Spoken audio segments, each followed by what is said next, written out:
যথাযথভাবে পালনের জন্য যে রোড ম্যাপ সেটি নির্দিষ্ট করতে হবে তাদেরকে।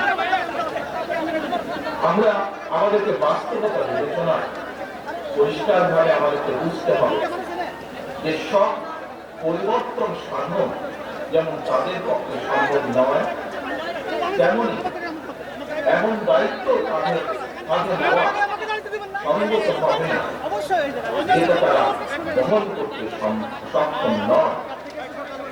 প্রিয় ভাই বোনেরা, তারপরেও আমরা বলতে চাই তাদের প্রতি আমাদের যে সমর্থন সেদিন ছিল, সেই সমর্থন তাদের প্রতি আমাদের আজও আছে।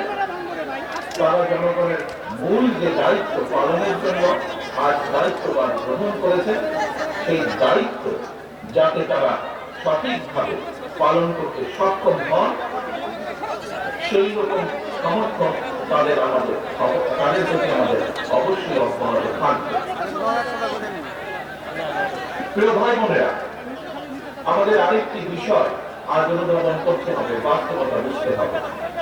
স্বৈরাচারে ফেলে যাওয়া যে দলবাদ উচ্ছিষ্ট প্রশাসনে চলমান ষড়যন্ত্রের কাছে কিন্তু এখনো আমরা দেখতে পাই যে বর্তমান এই অন্তর্বর্তীকালীন সরকার মাঝে মাঝেই অসহায় বা বিপর্যয় বোধ করছে।